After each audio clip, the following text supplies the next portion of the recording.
See, it was worth repeating, you're right. And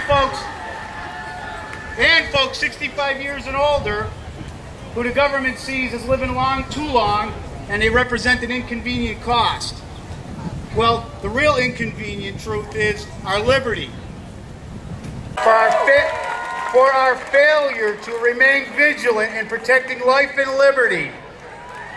Edmund Burke wrote, the only thing necessary for the triumph of evil is for good men to do nothing. We, the people, are asserting our right over the politicians through the 10th Amendment to the Constitution. I'm Dick Armey, and I'm from Dallas, Texas. I love this It's mighty nice for me to be here today. I want to appreciate all you folks for coming out on this hot Georgia day. I'd sure hate to think this and the way economies work. But when we came up with this goofy thing a while back, you may remember, called TARP, which I thought was something the Atlanta Braves used on a rainy day. So at first I was for it. Then I started to find out what it was. I went then to the business of studying, going back and studying all the history of economic thought from the very beginning through today, and one of the things that frightened me was how living in government in such a way as to build a prosperous nation. They couldn't have come up better than with the Constitution. Something, by the way, next. Let's just ask them to read the Constitution, to which they took the Pledge of Allegiance.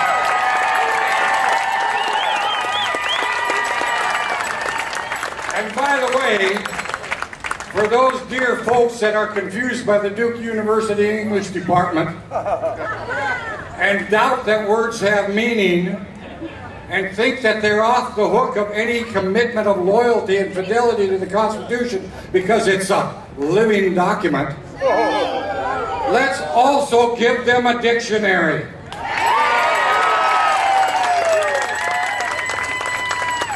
Now, I've been involved in the fight for personal liberty all my life. I didn't realize it when I was a child. My mama put me in that fight.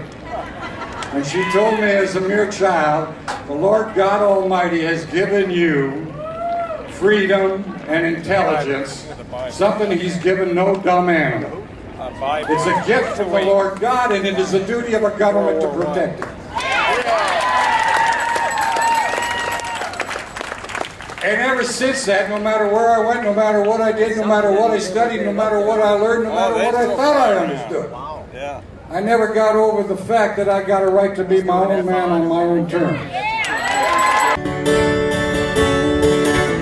You know us working folks, we're strong and we're tough.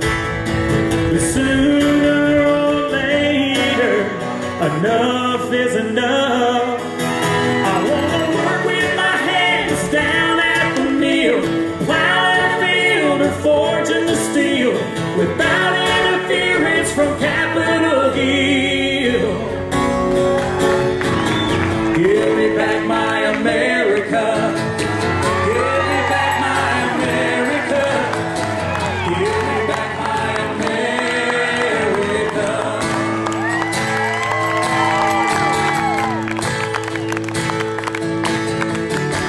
I don't know what I can do.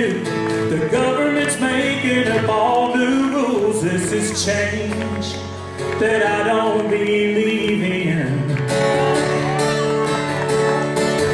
'Cause there are those that plot and scheme. They think they have the right to change everything this country's founded on. I think it's obvious they've broken our trust. We need to remind them that they work for us. I want to raise my family on my piece of land, start my own business, do the best that I can, without interference from government plans.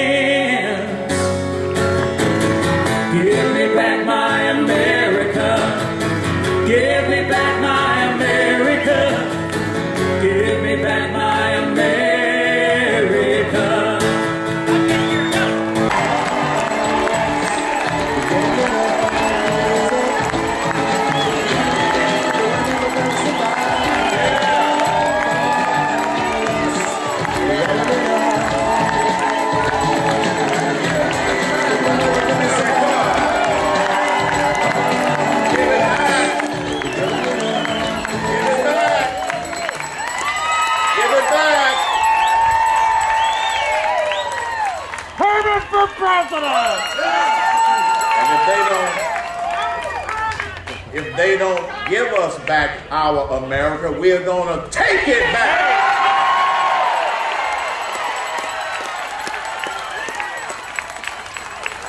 I am so happy to see all of you all here. I love all of y'all because you care. Love it.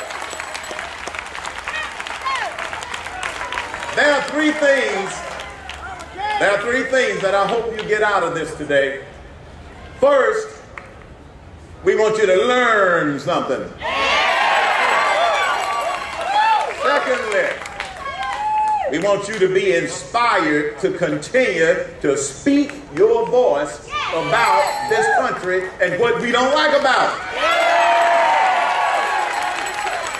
And third, we want you to have some fun out here in Centennial Olympic Park. What's happening? It didn't say anything about a department of happy.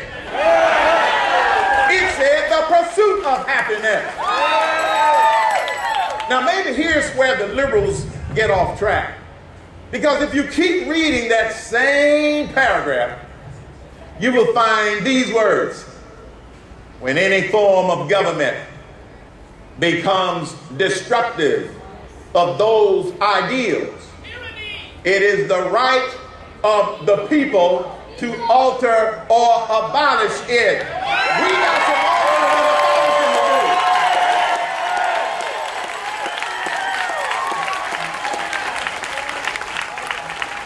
to do. One of the messages that we hope that President and the Democratic leaders get from this rally and all of the other rallies, we do not want or need Obamacare. We do not want or need Democrat care.